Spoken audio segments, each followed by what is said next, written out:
Tonight's keynote presentation is wholesaling, and I know a lot of you guys are getting started as we open the conversation tonight. We found out a lot of you all are just getting started in real estate investing and are looking at wholesaling as your main investing strategy, at least as you're just getting going. So we're going to talk about why it is a beginner strategy. For me, when I see a lot of new investors getting into wholesaling, they do it because it's the ultimate no money down strategy, right? So if you don't have a lot of money to invest in real estate, this is a great place to start, because usually to get a house under contract that you're ultimately going to go out and wholesale, you usually only need about a $10 option fee and a $10 earnest money fee. That's enough to get a property under contract. So there's not a lot of skin in the game for you to get started and be successful as a wholesaler.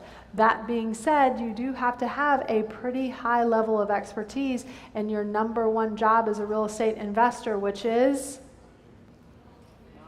marketing, right? Your number one job is marketing. I talk to a lot of people who say, "Oh yeah, I'm a wholesaler and I'm getting into this," and I'll say, "Great, that's awesome. Tell me what kind of marketing you're doing." And if I hear an well, or anything that starts like or well, then I know that they're not doing their number one job as a real estate investor, let alone as a wholesaler, which is marketing. You also have to be pretty good at sales and negotiation, right? Coming up with a price, putting a property under contract, filling out a contract, right? Knowing how to write the contract up. You also have to be pretty good at analysis and due diligence, which is figuring out what the price is that you should be offering, and then how to create a new price for your end buyer on the other end. But what I can promise you is by mastering wholesaling, you will start to get a lot of the foundational skills that you will need as a real estate investor as you transition into some of the different strategies for buying and selling real estate. Some of the benefits to the investor is, hey, if you're getting started, again, practically no barriers of entry. You can do this with very little money out of pocket. You get all the reward and none of the risk, because the deed usually never goes in your name. It can generate very quick cash. Usually closings are happening within 2 weeks or less in some cases, versus if you're buying it. I just sold a property today that we've been working on for the last year, because we built a 1,000 square foot addition on the main house and then built a brand new house on the back, right? And it takes a long time to go through the permitting process, long time to go through the building process. Now, we made an incredible amount of money on this, but it was not overnight money versus doing a wholesale. You get that overnight money. You get to gain the experience, again, without taking on the risk of the remodel or the risk of the market. Guys, whenever you're doing a remodel, you're taking on risk. As soon as you start to move walls, do foundation, do plumbing, do electrical, I promise you there will be surprises, and those surprises will have a dollar sign in front of them and sometimes a comma in there as well, right? So you got to be aware of that and understand that it's, again, one of the benefits of just getting it under contract long enough to wholesale it. And then the other cool thing is, being a wholesaler, nothing makes you a magnet, a bigger magnet for other investors than saying, hey, I'm doing a lot of marketing, I'm spending $1,000 a month on marketing, and I'm spending about 2 or 3 hours a day driving for dollars and door knocking. So I'm meeting a lot of different people who want to sell their houses. I'm getting them under contract. I don't have the money right now to take them down myself, but I'm looking for other investors who are interested in purchasing those properties from me at good wholesale rates. Is anybody interested? That would be everybody raising their hand, right? So you become, when you come out with a spiel and say exactly that, you become a magnet for other investors to want to talk to you and want to get to know you and want to ultimately buy deals from you.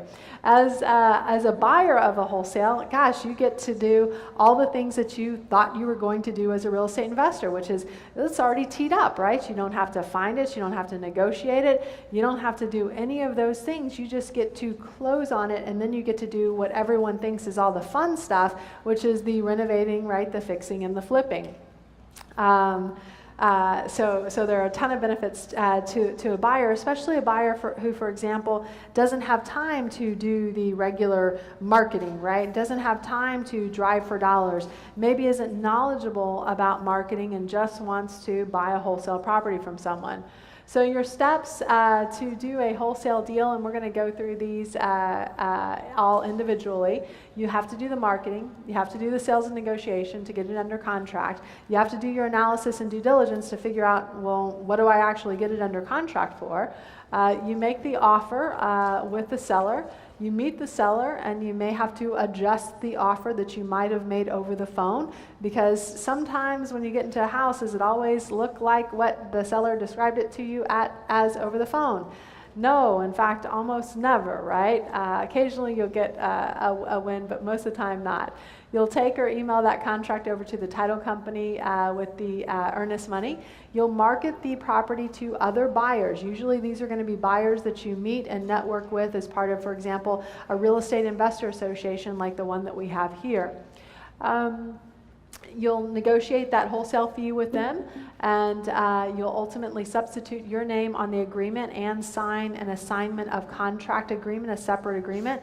You'll send your invoice over to the title company to make sure you get paid on that deal, and then you'll want to do it again and again and again and again until you realize, hey, the person I'm wholesaling this to, I made $5,000, or I made $10,000, or I made $15,000 wholesaling this deal. You feel pretty good the first one of those you have, right? Yes, yes, or yes? But when you find out that the investor on the other end of it made $80,000, what do you want to do? You want to get to the other side of that transaction as quickly as possible. So you want to rinse and repeat this as much as you can until you're ready and have enough experience that you want to take on some of these larger deals yourself. So again, we'll do some of the step-by-step stuff. So marketing, right? You've got to do the marketing to find the deals.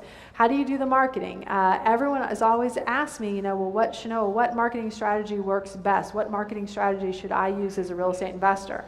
And for us, we've identified 65 different marketing strategies. In fact, those of you who are joining us as part of the Real Estate Investor Association, you'll actually get a copy of our Real Estate Investor Blueprint, which goes through those 65 different ways that we use as real estate investors. And some of you guys will say, well, great, well, which one of those is the best? Well, there is no silver bullet, guys, okay? I hate to tell you that. There is no silver bullet. They all work, they just all work at different times. What is important as a real estate investor is you have to be consistent about your marketing. You've got to do it month after month after month. And the other thing that I'll tell investors as I'm working with them and helping to develop a plan is I'll have some questions about you. I'll say, well, what are you doing right now? And if you tell me I'm working a full-time job that takes me 50 to 60 hours a week, then I'm going to say, then you probably don't have time to do time-based marketing, but if you're working that much, hopefully you have money to invest in your marketing. If you tell me that you're working a part-time job or 20 or 30 hours a week, then I will say you have a lot of time to do the time-based marketing items, but you may not have the money to do the direct mail type marketing stuff. So depending on what your current situation is, that's going to be the basis of your personal marketing plan. So some people will do bandit signs, will drive for dollars. Some people will send yellow letters, door knocking on a pre-foreclosure list, sending postcard to non-owner occupants, etc. But the bottom line is, guys, if you are going to be a wholesaler, you cannot be afraid to talk to people. You cannot be afraid to get out there and do the marketing. That is your whole job. That is what you're selling. That's the only way to get a property under contract. So after you get the call from the seller, you'll want to immediately set an appointment to see this property, right? You want to show them that you are excited about it. I see too many new investors who, when they tell me about, oh, I talked to somebody, but there wasn't really a deal here. Well, how long did you talk to him? Oh, just maybe 5 minutes.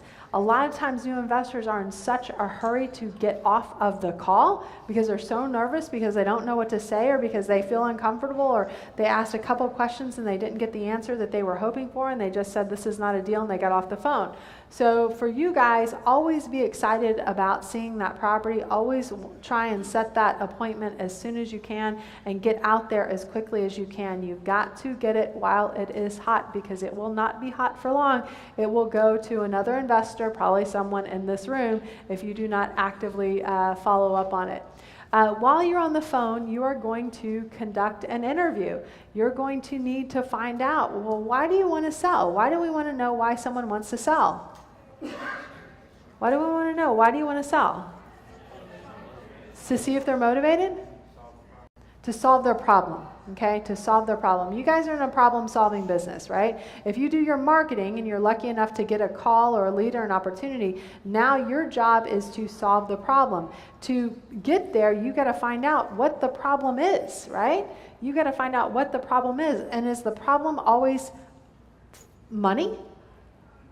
Not always, not always. And the sooner that you realize that and are able to find out what the problem is, explode the problem, and then come in and solve the problem, the better, the more successful you'll be as a real estate investor. So how do you find out their level of motivation? What question do you ask someone to find out their level of motivation? It's one question. What is it? How soon do you want to close? How soon do you need to close? If they say by July 5th, the first Tuesday of the month, what do you know? They're a very motivated seller, right? They're probably on the foreclosure list. If they say, well, you know, maybe in the next couple months, what do you know? What do you know? You know nothing. You know nothing. Will some sellers need to sell by July 5th and not tell you that they need to sell by July 5th? Many sellers will do that, right? So you know nothing at that point, so you have to keep on digging. Then you'll also want to understand the condition or figure out what kind of repairs are needed. How do you figure out what kind of repairs are needed just talking to someone over the phone? What are the key questions you ask someone? How do you engage someone in this conversation to get that data that you're looking for? What's wrong with the house? How much they are behind? How do you get the repairs? What do you ask them? What did you say? Does it need any renovation? You said, what's the condition? Who else? How long has it been there? What was your? What? Ask for an appointment, walk through, but how do you get it over the phone? What do you ask? If you could change something, would there be something you would upgrade? When it was built? Have you done any recent renovations? Guys, if you ask someone like, what would you do, right? Is that a subjective question or is that an objective question? It's subjective. Are you going to get an objective answer or are you going to get a subjective answer? Subjective. Is subjective answer going to help you put a $ in front of it? No, it's not, right? But an objective question is, what are some of the objective questions that we would ask someone to get to the information that we really need? Say it again. Write this down. When was the last time the blank was replaced? Insert water heater, air conditioning system, roof, electrical, plumbing. When was the last time you updated the insert kitchen, bathroom, right? When was the last time you painted? When was the last time you replaced the flooring? Is that an objective question or is that a subjective question?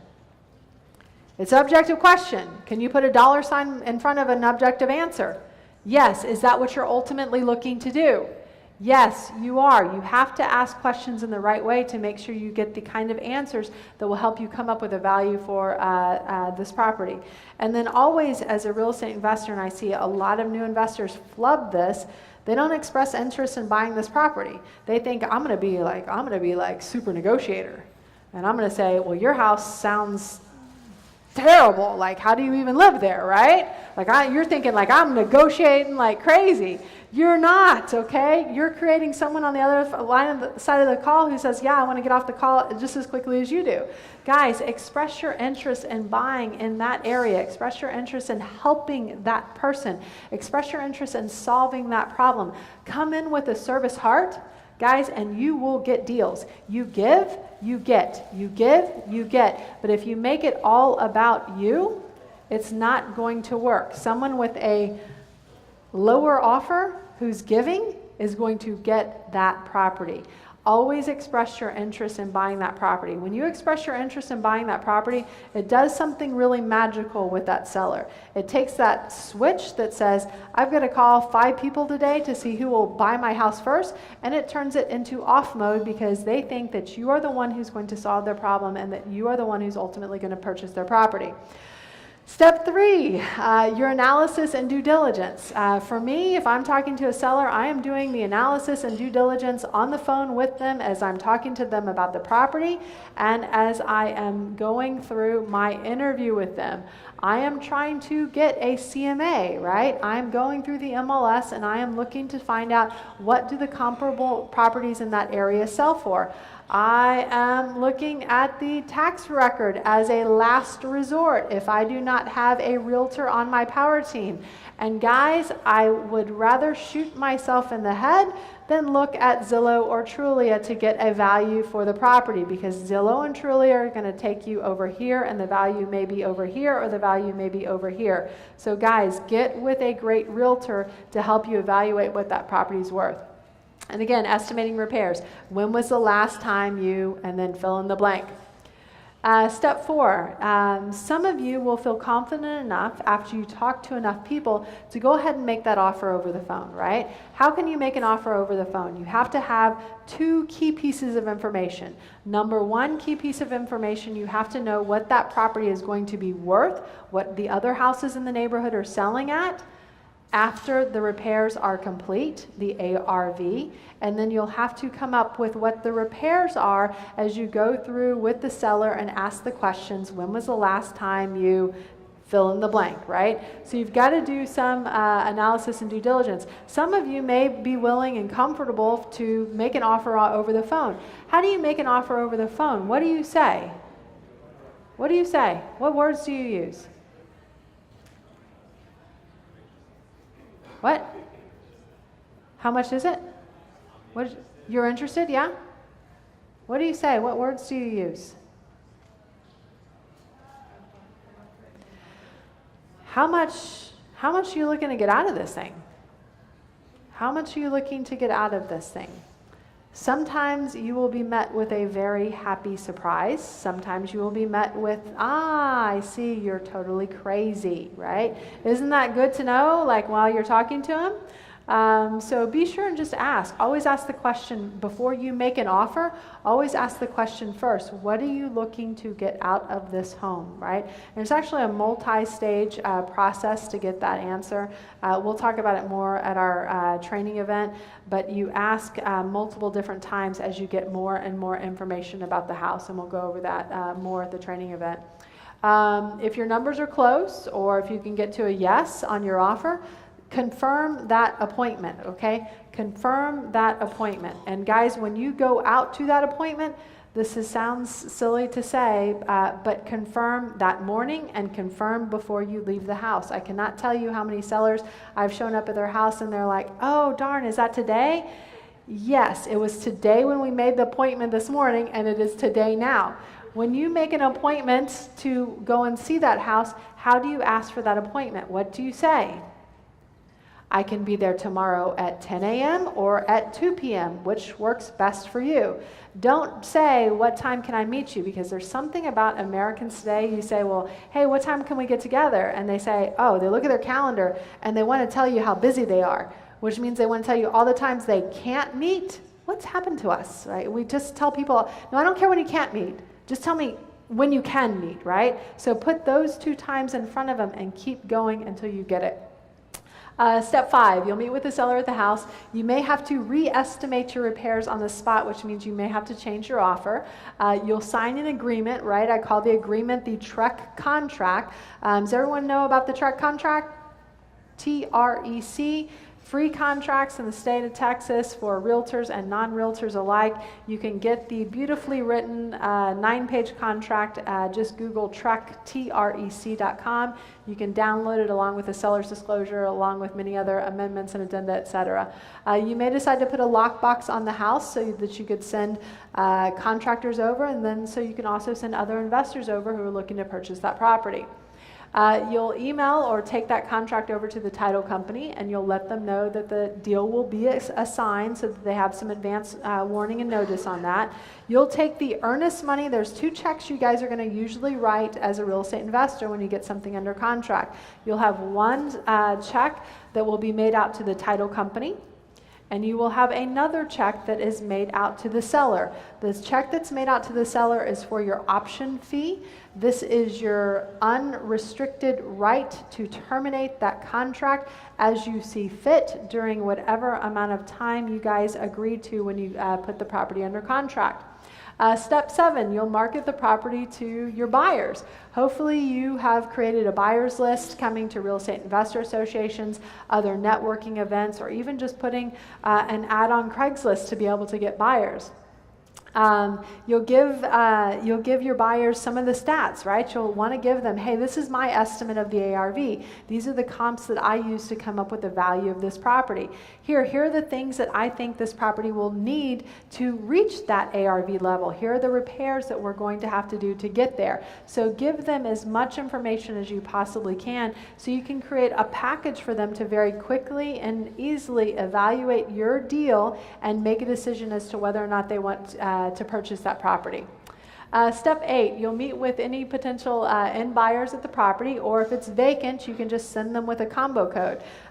For us, we would just buy a 20-pack of lock boxes that we would just put on a property so that we would not have to get in our car and drive. You obviously can't necessarily do that if the property has someone living there, but you can definitely do it if it's vacant. Yes, Cheryl?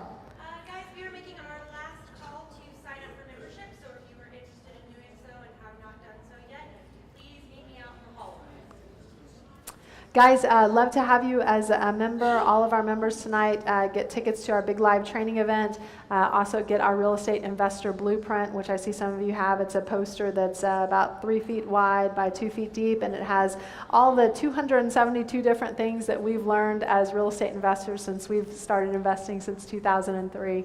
But when you send another buyer out to see this property, make sure, and this sounds, I feel ridiculous saying this, but I have seen investors who have tried to wholesale properties that they don't have under contract. Guys, you are unprotected if you do not have that property under contract and you start sending strangers out there to go and see it, okay? That means they can work around you. Always have it under contract. And if it's someone that you've never worked with before, or what the hell, someone you just don't trust, right? They just don't sound good, also have them sign some type of a non-circumvent agreement that basically says, by the way, if you go around me to this seller that I have under contract anytime in the next 60 days, you owe me a dollar amount that would be my wholesale fee in the amount of X, Y, and Z. And I will be watching the records to see, and you sign that right before I give you the address to the property. So I want to make sure that you know that I have it under contract, and I want to make sure that you know that I'm going to get paid. Is everybody clear on that? Just saying that to people, man, that's going to put them on notice that we're not going to mess around here, and we're going to handle this very professionally. Let's see, negotiate your wholesale fee with your end buyer and sign an assignment fee agreement. So a lot of realtors will say, and full disclosure, licensed realtor and broker in the great state of Texas, license number 0518223, but a lot of realtors will say, well, hold on, you can't, wholesale a deal. You're acting like a realtor, an unlicensed realtor. You cannot do this. Well, most realtors don't know because they don't take any classes about investing when they go to get their real estate license. And they don't learn about something that lawyers talk about and lawyers understand called an equitable interest in a property. When you put a house under contract, you now have an equitable interest in that property. The Texas contract is a unilateral option contract, a unilateral option to terminate, which means only the buyer can terminate. The seller, after they go under contract with you, they cannot terminate that contract. So you effectively own that house. You have an equitable interest in that property.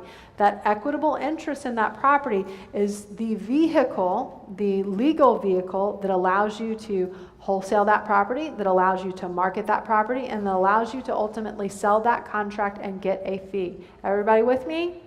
Yay. Yes, sir.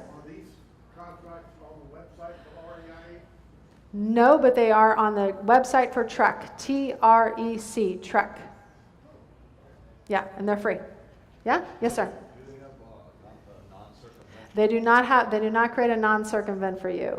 You can find one online, or you can have an attorney make one for you. Okay? Step number 10, you'll substitute your name on the contract with your current seller for the end buyer's name.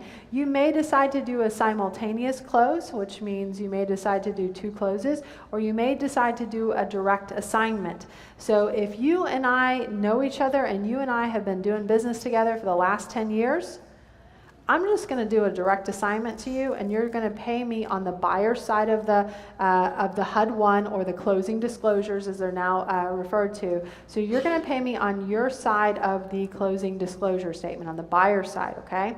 Now, if I have never met you in my life, and I'm making a $25,000 wholesale fee, what am I going to do? I'm going to do a double close because I want to protect my interest in that property. I want to protect my profit in that property. So in the morning, I'm going to close with my seller, and in the afternoon, I'm going to close with my buyer. If you do that, the seller does not know how much you are making, and the buyer does not know how much you are making, okay? And if it's a large sum of money, usually anything over $20,000, okay, and you've never worked with this person before, you will want to do a double close. If anybody wholesales a property to me, I am a woman of my word. I am a Lannister. And what do the Lannisters do? Really? No Game of Thrones people in here? Say that? They always pay their debts, okay? Every month I stand up here, right? You know where to find me, okay? I don't care if you're making $100,000 on this deal. In fact, I would love it if you make $100,000 on this deal, because I'm going to be the only one who says, I don't care how much you make as long as my numbers are right. Some people who are buying from wholesalers will say, no, wholesalers never allowed to make more than $5,000 or $10,000. That's just how business is done. I will say, no, I want you to make 100, and then I want you to go and find more deals exactly like this, because I want to keep buying deals from you if the numbers are right for me.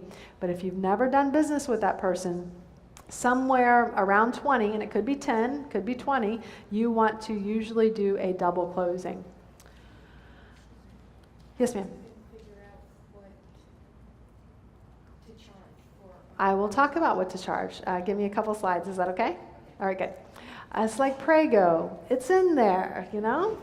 All right, so step number 11. You'll send that revised contract to the title company, or if you're doing a double closing, you'll send a new contract to the title company that will facilitate that next transaction. And you'll also send your invoice. I've seen a lot of real estate investors not send an invoice to the title company and consequently not get paid. And then the end buyer says, well, you wasn't on the HUD, and I can't pay you outside of closing. Guys, just send an invoice, okay? Sounds simple, but I'm telling you my experience for watching other investors do it improperly.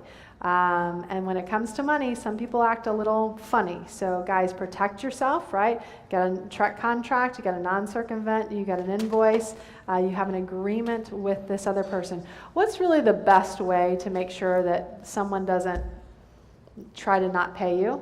What's really the best way to do that? What? Know a trustworthy person? What? Consult an attorney? Get it in writing? Get it in writing, that's good. What else? What else? The best way. The best way.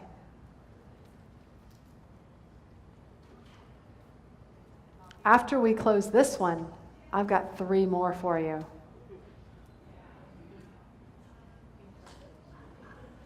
Did you get that? Yeah, it's the carrot. It's the carrot. Same thing with your contractor too. When you're kind of wrapping up on your current, project, or when you're maybe in a sticky situation, an argument with your contractor, you take them to the next house. This is the carrot. This is what you get if everything works well here, right? This is the next property that you get to make $50,000 on, assuming this deal goes great. Yes? The carrot works really well, and sometimes the carrot works better than some of these, like, do this and do that, do this, right? All right, step 12, get paid a fee on the HUD-1 or closing disclosure form from the end buyer, cash the check. So let's talk a little bit about sales and negotiation. I see a lot of investors who are like, I'm just in there like negotiating, I'm in there fighting for it. Guys, it's not a tough negotiation. But what it is a building of a relationship. It is solving a problem. Too many real estate investors think that they're going in to negotiate. Don't think you're going in to negotiate. Think you are going in with a service heart trying to help someone. This will help you ultimately get the deal. You've got to understand their needs, understand their motivations, and you will usually start that by playing to some of their needs, right? And their needs are, I need to close fast, right? I got to close by the July 5th auction. By the way, the title companies are closed on July 4th, so you're not going to close then. You're going to close July 1st, right? The Friday before. I might need cash, right? I might need to stop a foreclosure. Might not know what I need to do. So play and figure out what they need, what they're looking for. Most importantly, solve their problem. That's your job as a real estate investor. So you'd ask me, Millie, what do we offer, right? How do we figure this thing out? Guys, the real estate investor formula that most real estate investors use when they're buying to fix and flip a property is 70% of the ARV, the after repair value, what the comps say that this property will sell for after it's all fixed up, minus whatever repairs are needed to get to that ARV or to that comp number. Everybody got this? Everybody? Yes? Yes or yes? Yes.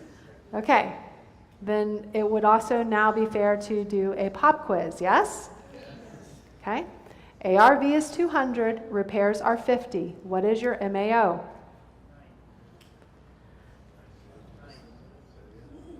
Say again. ARV is 200, repairs are 50. What is your MAO? 90. Good. There are 3 people in here who shouted that out. The rest of you, come on. Yes, sir. We'll talk about the fee. We'll talk about the fee. So there is a little bit of wiggle room here, okay? There is a little bit of wiggle room here. This formula is awesome. This formula is your universal soldier. This formula will work in most of the deals that you are going to be negotiating in the Central Texas area, okay? This offer formula works really well on houses that are priced from $150,000 to about $300,000, which is usually about the sweet spot for most of the investor type deals that we're doing, okay? Under $100,000, this offer does not work very well at all because your profit on this offer is usually 10 to 15% of your ARV. So if your ARV is $100,000, right, and your typical profit is somewhere between 10 to 15% of that, so $10,000 to $15,000, your margin percentage, spot on, right? I made a 70% offer. This is awesome. At about $5K a piece, just kind of for round numbers, then you take your profit from $10,000 to $15,000 to $0 to $5,000, which means you just found out what it's like to work at Walmart except without the benefits, right? So for these lower end houses, sometimes you have to go outside lower on that formula, but for sort of our sweet spot houses where most investors are buying, this formula works really well. Above 500,000, you may, or even above 300,000, you may offer more than this formula because on a $300,000 house, you should expect to make somewhere between $30,000 and $45,000. So if you flub a roof, you flub an air conditioner, you're still going to be pretty happy with your profits, right? So some people will go offer above that 70% minus repairs for those types of properties. Now, once you get to $1 million properties, the months of inventory, which we talked about, which is about 2.5 months of inventory right now, months of inventory jump to 6 months, 9 months, 12 months of inventory. For those houses, you may offer a little less than the 70% formula because you may be holding on to that property for a very long time, okay? So, regarding your fee, some investors will say, take this formula, right, on your average house. We'll say that, again, that $200,000 house where the repairs were 50, and we all agree that 70% minus repairs, 70% of 200, 140 minus $50,000 in repairs, 90 gets your offer at, gets you to your offer at 90, okay? Now, some wholesalers will say, oh, well, I've got to sell it to a fix and flip investor for 90. That means if I want to make 10K on this, I can only offer 80. Yes? You guys follow? Yes? You guys follow? Yes?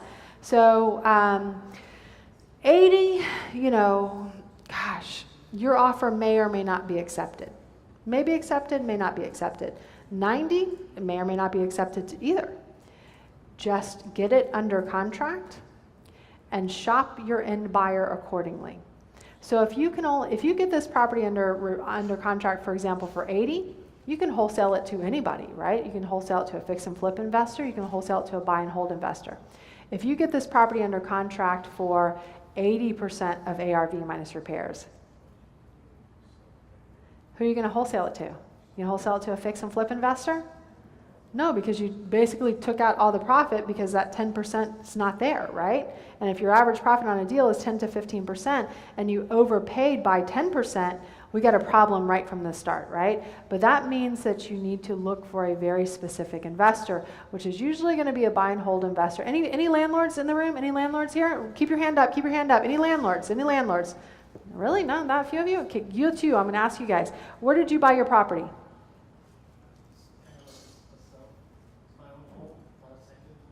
Okay, where did you buy your property? An REO and probate. So it was foreclosed on.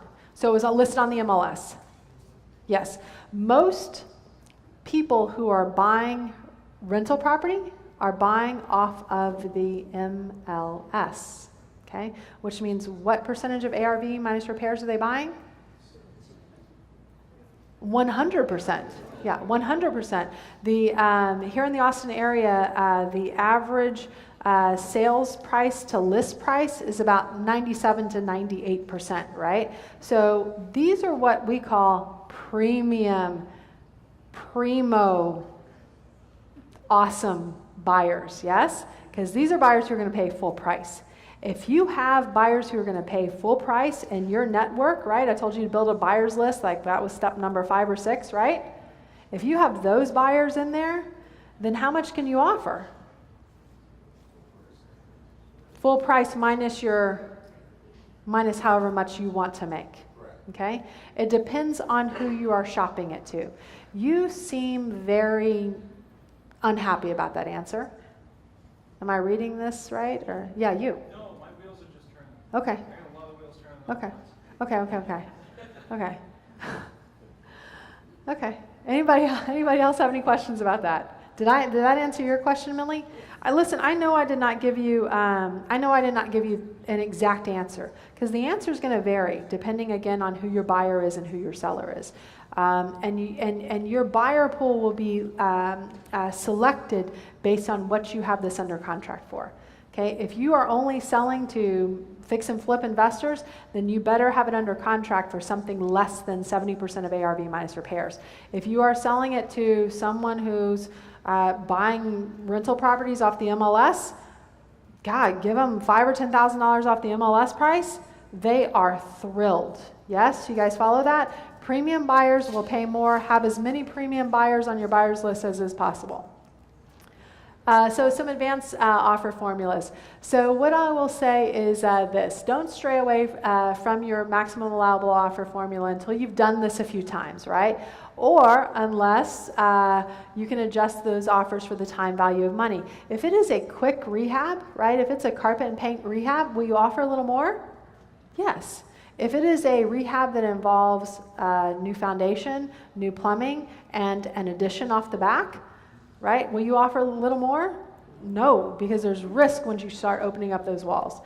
And then you might adjust your offer up if you already have a buyer, right? And especially if you already have a premium buyer. So that's one way to outsmart the rest of your competition, by having some of those premium buyers on your list. Some people you need to have on your power team. For wholesaling, you've got to have other buyers, right? You also have to have realtors, because those realtors are ultimately going to tell you what that property is going to be worth, right? What it will ultimately sell for. You'll also want contractors, right? Your contractors are going to tell you what it's going to take to repair to get that ARV you're looking for. Hard money lenders, again, a great next step as you start to develop from being just a wholesaler to someone who's going to fix, flip, and renovate. And also your hard money lenders are great sources for buyers, right? They give loans to investors all day long. They have buyers lists as well. You find these people here at the Real Estate Investor Association meetings as well. How do you paper up the deal? You will get a standard contract, right? TREC, T-R-E-C. It is free. Use it. It is edited and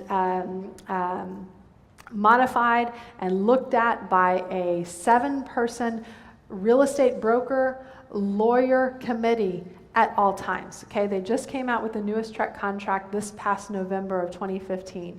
It is updated about once a year. It is a beautiful contract that is not slanted towards one side or the other. It is unbiased and equally fair to all the parties that are involved. Yes, sir. I hate to ask the obvious question, but they are Texas laws. They are Texas. Oh, guys, by the way, we are the Texas people. Yeah, no, TREC, Texas Real Estate Commission. Guys, I'm hearing all these ads going on right now for all these non-Texas people who are coming to Texas to teach you guys how to invest in Texas. Do not do that. They're coming here from Utah to tell you guys what to do in Texas. Don't waste your time and don't waste your money learning from people who do not invest in Texas. You guys will all be tempted to go because they're like, oh, A&E, flip this house. Woo-wee. Who cares? You need local people with tribal knowledge about what's going on here in Texas, specifically here in Central Texas. Every single person that I've ever talked to who's gone to one of these out-of-state traveling salespeople things, every single one of these people say the same thing. Go and join your local real estate investor association, because that's where we get shit done, because they don't know, okay? Guys, take it from me. I talk to people all the time who go to these traveling road shows and come out and they don't get anything from it. Is that fair to ask? Yes? Yes? Okay, good. You can put in your contract the name of your company as the buyer and or assigns. And or assigns is something that we commonly use as real estate investors. And again, what most these traveling gurus don't know about this Texas contract is the Texas contract is assignable without even writing and or assigns, okay? Because nowhere in the contract does it say that it is not assignable. We usually do this as a courtesy to let a seller know that, hey, I like this property. I've got some other partners that I'm going to be working with on this. I don't know if it's going to be my company that closes on it or one of my other partners that closes on it. I'm going to write and or assigns here to leave that option open to every one of us. Is that okay? Yes, that's okay. Great. You let them know in advance. You'll fill out an assignment agreement between you and the end buyer. Trek does not make this assignment agreement, but there are plenty of them online. And your attorney, your closing attorney, will sometimes have one that they'll make for you as well. So the truth about wholesaling, as we wrap up the presentation tonight, is it's definitely a fun way to make money, especially as you're just getting started as a real estate investor. It's also a great networking strategy, especially if you're new. If you walk up and say, hey, I'm spending 20 hours a week doing marketing, right? Doing door knocking, driving for dollars. I'm creating this awesome list of people that I'm going to start marketing to, sending letters to. I'm getting a lot of deal flow. I'm getting a lot of calls, and I need an investor who's able to close quickly. Do you have the cash? Yes. Everyone should raise their hands. Yes, that's something that I want. The truth is, it is a good getting started strategy because, again, it's all of the reward and none of the risk. You're not risking any of your own money or a very little amount of your own money in this deal. But at the end of the day, guys, even though it's a great getting started strategy, it's not a strategy that's going to make you rich, okay? You've never heard of the millionaire wholesaler because there is not one, okay? Most people, you're not going to get rich doing deals $5,000 at a time, especially if you're only doing one a month, right? And it's not going to pay for the type of lifestyle that you guys are probably all here to get. But you will ultimately graduate to some of the other strategies that will make you more money as a real estate investor and help you grow to achieve some of those goals that you're looking for. But it's fantastic to create those foundational or those fundamental skills that you'll need to progress as a real estate investor. Guys, any questions about the wholesaling presentation? Yes, sir. Yeah, just one. What would you tell a seller who might say that if I put and/or signs down, that means that I might not be buying their home? One of the things that I say is this. I own a lot of property. And some of those properties I own in one company,